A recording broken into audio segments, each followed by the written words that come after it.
आदेश गुरु महाराज।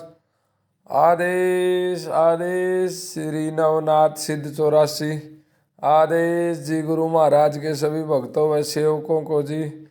आदि अनादि नाथ संप्रदाय यूट्यूब चैनल में आपका हार्दिक स्वागत करता हूँ और आशा करता हूँ आप भी स्वस्थ होंगे, सही होंगे। तो जी आज हम श्री शंभु जति गुरु गोरक्षनाथ भगवान के उस पार्ट 8 में बात करने जा रहे हैं कि जहाँ दादा जति गुरु गोरक्षनाथ झिलमिल गुफा से चल के गंगा माई से वार्तालाप करके आशीर्वाद स्वरूप गंगा मैया से 2 जौ के दाने वहाँ से लेके जब बागड़ देश के लिए यात्रा शुरू की और आगे जो हुआ वो हम इस वीडियो के माध्यम से आज आपको बताएंगे। तो जैसा कि भक्तों आपने सुना होगा भजनों में, कीर्तनों में, हर जगह कि सूखे बाग हरे हो गए, जड़ गोरख ने पैर धरे।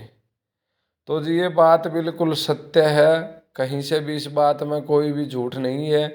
ये सत्य इसलिए है कि गंगा माता से जब वार्तालाप होने के बाद दादा जति गुरु गोरक्षनाथ भगवान ने प्रस्थान किया बागड़ देश के लिए, तो सर्वप्रथम दादा जति गुरु गोरक्षनाथ भगवान ने उस नौलखे बागों में ही पैर रखे थे। वहाँ उस नौलखे बाग में जो कि सूख गया था, वो रानी बाछल ने ही लगवाया था बाग, और वो बाग पूरा सूख गया था। सूखने के बाद जब दादा जति गुरु गोरक्षनाथ भगवान ने उस बागों में जाके 1460 चेलों की जमात के साथ जब वहाँ धूने लगाए, तो सर्वप्रथम सबसे प्रिय शिष्य दादा शंभु जति गुरु गोरक्षनाथ भगवान के थे दादा ओगड़नाथ जी। तो दादा ओगड़नाथ जी कहते हैं कि हे गुरुदेव भगवान। बोला हाँ भाई ओगड़नाथ बताओ। बोला गुरु जी यहाँ कहाँ ला के पटक दिया आपने, बालू ही बालू है यहाँ, ना कहीं छाया है ना कहीं गुरुदेव पानी है, ऐसी कैसी जगह पे आ गए आप। बोला भाई अपने हथेली पे सारे शिष्य अपने अपने धूनों से बबूत को रखो और मैं मंत्र बोलता हूँ, आप चारों तरफ इस बबूती को फूंक मार के उड़ा देना। तो सज्जनों बताते हैं जैसे ही दादा जति गुरु गोरक्षनाथ भगवान ने उस धरती माता के श्री चरणों में अरदास लगाकर जैसे ही मंत्र पढ़ा और सभी शिष्यों ने उस बबूत को फूंक मारी, तो बताते हैं नौलखा बाग हरा हो गया, पूरा का पूरा बाग हरा हो गया। मेवा फलों से सारे पेड़ लद गए, लबालब भर गए। ये खेल सजनों रात का है।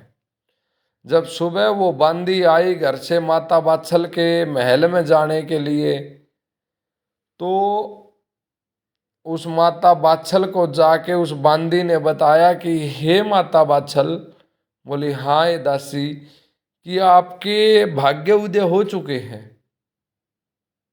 आप जिसकी पूजा आराधना रोजाना करती हैं, नित्य स्नान कराती हैं, वो साक्षात गुरु महाराज आपके नौलखे बाग में पहुंच चुके हैं। तो बताते हैं उस माता बाछल रानी के आंखों में खून के आंसू आए। इतनी खुश हुई, इतनी खुश हुई कि आज उस परमपिता परमात्मा ने मेरी भक्ति का फल दे दिया। नौलखे बागों में स्वयं दादा जति गुरु गोरक्षनाथ भगवान पहुंच गए। अब बात अड़ी वहां दर्शन पाने के लिए। अब दर्शन पाने के लिए माता बाछल जाए तो वो सोचने लग गई कि मेरा जो घरवाला है राजा जेवर सिंह, वो भी अपने कर्मों के फलों का प्रायश्चित करने के लिए जंगल में तप में लीन होने के लिए निकल चुके थे। अब उनके ससुर जी थे वो बूढ़े थे, सासू माँ थी वो भी बूढ़ी थी। तो अब वो बोली अगर मैं जाऊंगी तो समाज मेरे को बोलेगा कि ये तो साधुओं में घूम रही है। अब बड़ी परेशान हुई वो माता बाछल बेचारी। तो उसने दिमाग लगाया कि भाई यहीं पर जब बाबा जी भिक्षा मांगने के लिए आएंगे तो मैं दर्शन करूंगी, क्योंकि वो गृहस्थ जीवन का भी पालन करना चाहती थी, उसका भी उल्लंघन नहीं करना चाहती थी, और गुरु महाराज के दर्शन पाने के लिए भी उल्लंघन नहीं करना चाहती। वो ऐसा कार्य, बीच का रास्ता ढूंढ रही थी कि जिससे गुरु महाराज के दर्शन भी हो जाएं और समाज भी मेरे को गलत ना बोले। तो बताते हैं सज्जनों, दादा जति गुरु गोरक्षनाथ भगवान ने बाबा ओगड़नाथ जी को भेजा कि भाई ओगड़नाथ जी भिक्षा लेके आओ। तो वो जाके जब राजा जेवर सिंह के दरवाजे पर दादा ओगड़नाथ जी ने अलख जगाई, तो वो दासी बाहर निकल के आती है। सोना चांदी हीरे मोती जवाहरात के थाल लेके आई। तो दादा ओगड़नाथ जी ने कहा कि माई कोई अनाज का जूठा किसी बच्चे का टुकड़ा ला के दे दो, उसी को खा के हम भजन करते हैं। ये हीरे मोती जवाहरात ये राजा महाराजाओं के काम है या किसी गृहस्थ व्यक्ति के काम है, ये हमारे काम के नहीं है, हमें इनका क्या करना है। तो वो दासी बहस करने लग गई कि बोली बाबा आप इसको ले जाओ, आप ऐसो आराम से आपका पूरा जीवन इससे व्यतीत कर सकोगे। तो उन्होंने दादा ओगड़नाथ जी को गुस्सा दिला दिया, बोला माता हमने जो कहा आपको वो हमें दीजिए, आप इनकी ज़रूरत हमें नहीं है, अगर आपको और ज़रूरत है तो आप बताइए हमें, मैं आपको दे देता हूँ। तो दासी हंसने लगी, बोली आप कहाँ से दोगे, अगर आपके पास इतना था तो फिर मांगने ही क्यों आए। तो बताते हैं दादा ओगड़नाथ जी ने हे गुरु गोरक्षनाथ, हे गुरु गोरक्षनाथ, हे गुरु गोरक्षनाथ 3 बार बोला और हाथ को आशीर्वाद मुद्रा में ऐसे किया। तो बताते हैं उसका पूरा आंगन हीरा मोती जवाहरात से भर गया। इतनी देर में माता बात चला गई कि ये दासी तूने ये क्या कर दिया, मेरे 12 वर्ष की भक्ति से खुश होके परमपिता परमात्मा जति गुरु गोरक्षनाथ भगवान मेरे बागों में पहुंचे और तूने ये क्या खेल कर दिया, तूने बहस ही क्यों करी बाबा से। तो वो बात्सल माता ने क्षमा याचना करी, उनके श्री चरणों में लौट के गलती मांगी।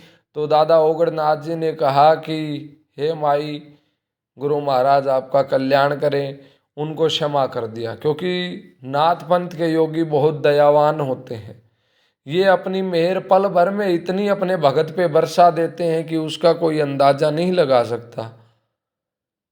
फिर उन्होंने अपना पूरा वृत्तांत बताया कि बाबा मुझे संतान नहीं है और ऐसे ऐसे मैंने बाबा गोरक्षनाथ भगवान की पूजा आराधना की। तो दादा समझ जाते हैं कि ये वही माई है जो झिलमिल गुफा पे गुरु महाराज का आसन हिलाया था और वहीं से हम इसी माता के भले के लिए आए हैं। तो वहाँ दादा ओगड़नाथ जी ने बोला कि माता कल आप आइए, गुरु महाराज के दर्शन कीजिए, और गुरु महाराज आपकी झोली भरने के लिए ही वहाँ से आए हैं। इतना सुनकर वो माता बात्सल खुशियों से लहर उठी। अगले दिन सुबह खाना दाना बनवा के सभी चेलों के लिए वस्त्र का बंदोबस्त करके भगमा बाणा लिया 9.25 मीटर सभी शिष्यों का गुरु महाराज का, और उसने तैयारी करी जाने के लिए। तो आगे जाके क्या हुआ ये भाई भक्तों हम आपको पार्ट 9 में बताएंगे। आज इस पार्ट में वीडियो ज़्यादा लंबी हो जाती हैं, इसलिए हम आपको इतना ही बता पाते हैं। अगर कोई गलती अपराध हो गया हो तो हमें क्षमा करना। आदेश गुरु महाराज आपकी सदा ही जय हो। गुरुदेव भगवान आदेश। नवनाथ सिद्ध 84 आदेश आदेश आदेश। अगर वीडियो अच्छी लगी हो तो भाई भक्त लाइक शेयर सब्सक्राइबर जरूर करना। ये आदि अनादिनाथ संप्रदाय यूट्यूब चैनल गुरु महाराज के प्यारे सभी भक्तों व सेवकों आपका ही चैनल है। इसी चैनल के माध्यम से हम दादा जति गुरु गोरक्षनाथ भगवान की गाथा गाते हैं। जय गुरु गोरखनाथ भगवान की।